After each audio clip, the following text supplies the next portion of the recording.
یہ کہانی ہے ایسی شہزادی کی جس کا رنگ بہت کالا تھا اور جو بالکل پیاری نہیں تھی۔ باقی شہزادیوں کے مقابلے میں اس شہزادی کا رنگ بہت کالا تھا، اس لیے سب اس کو بدصورت شہزادی کہا کرتے تھے۔ باقی تینوں شہزادیاں بہت خوبصورت تھیں اور بہت پیاری تھیں۔ ان تینوں شہزادیوں کو اپنی خوبصورتی پر بہت ناز تھا، اسی لیے جب بھی ان کو موقع ملتا وہ اس شہزادی کا مذاق اڑاتے اور اس کو بدصورت بدصورت کہہ کر پکارتے۔ شہزادی اس بات سے بہت ہرٹ ہوتی اور کونے میں جا کر رونے لگتی اور اکثر علیحدہ رہتی، اور یوں ان تینوں شہزادیوں کی شادی ہو گئی اور ان کی شادی بہت خوبصورت شہزادوں سے ہوئی۔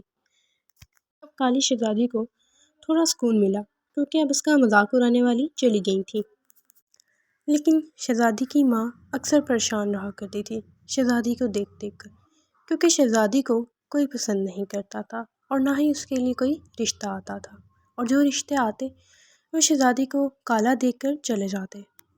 پھر ایک دن ملکہ کے پاس شاہی درزی آیا اور شہزادیوں اور ملکہ کے کپڑے دکھانے لگا، اور پھر ملکہ کو بولتا ہے، ملکہ حضور آپ کو ایک راز کی بات بتاؤں۔ میں نے سنا ہے ایک جادوئی درزن جو کہ بہت خوبصورت اور جادوئی کپڑے بناتی ہے، اور جو ان کپڑوں کو پہن لیتا ہے وہ بہت خوبصورت نظر آتا ہے۔ تو ملکہ بولتی ہے جلدی سے مجھے اس کا پتہ بتاؤ یا تو اس کو محل بلا دو۔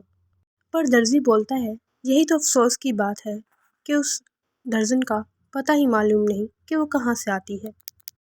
پر ملکہ بولتی ہے پھر کیا فائدہ، ہمیں اب کیسے فائدہ ملے گا اس بات سے۔ پھر ملکہ اور درزی سوچنے لگ جاتے ہیں کہ اب کیا کیا جائے۔ ملکہ بولتی ہیں کہ ہمیں ایک آئیڈیا آیا ہے، کیوں نہ ہم ایک ایسا میلہ سجوائیں جس میں ہر طرح کے درزی اور درزن آئیں اور خوبصورت سے خوبصورت کپڑے لے کے آئیں، اور جس کے کپڑے بہت خوبصورت ہوں گے اس کو بہت سے انعامات دیے جائیں گے۔ کیا معلوم انعامات کا سن کر وہ والی درزن بھی آ جائے۔ اور پھر ملکہ نے اعلان کر دیا اور یوں بہت خوبصورت سا میلہ سج گیا۔ میلے میں ہر طرح کے خوبصورت خوبصورت کپڑے تھے اور لوگ دیکھ کر بہت خوش ہو رہے تھے، اور ہر طرح کا درزی اور درزن آئے جن کے ہاتھوں میں بہت ہنر تھا۔ ملکہ نے شہزادی کے لیے ہر سٹال سے ایک ایک ڈریس منگوا لیا تھا، اور شہزادی وہ کپڑے ٹرائی کرنے لگ گئی تھی، پر ابھی تک کوئی بھی ایسا ڈریس نہ تھا جس کو شہزادی پہن کر خوبصورت لگتی، یعنی کہ اس میلے میں وہ والی درزن نہ آئی تھی۔ یہ صورتحال دیکھ کر ملکہ اور شہزادی پھر سے اداس ہو گئے تھے۔ جو امید کی کرن شہزادی کے دل میں جاگی تھی وہ پھر سے بجھ گئی تھی، پر ملکہ نے ہمت نہ ہاری اور ایک دفعہ پھر سے میلہ کروایا، اور اس بار بھی میلہ پورے جوش و خروش سے ہوا۔ پھر سے میلے میں ہر طرح طرح کے لوگ آئے اور بہت خوبصورت خوبصورت کپڑے بھی سجائے گئے، اور اس بار پھر شہزادی نے بہت سارے کپڑے منگوا کر پہنے۔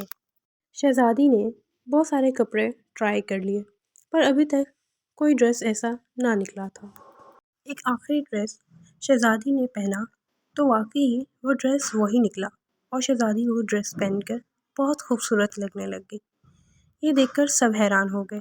ملکہ نے اس درزن کو میلے میں ڈھونڈنے کی کوشش کی اور اس کو بہت سارے انعامات دینے کی بھی، پر وہ درزن تب تک جا چکی تھی۔ اب شہزادی کے پاس بس صرف وہی ایک ڈریس تھا۔ پھر کچھ دنوں بعد شہزادی کا ایک رشتہ آیا اور شہزادی نے وہی ڈریس پہنا تو شہزادی بہت خوبصورت لگی۔ پھر اس طرح شہزادی کی بہت اچھی جگہ شادی ہو گئی اور بہت دھوم دھام سے ہوئی۔ پیارے بچوں، کہانی اگر اچھی لگی ہو تو لائک، شیئر اینڈ سبسکرائب۔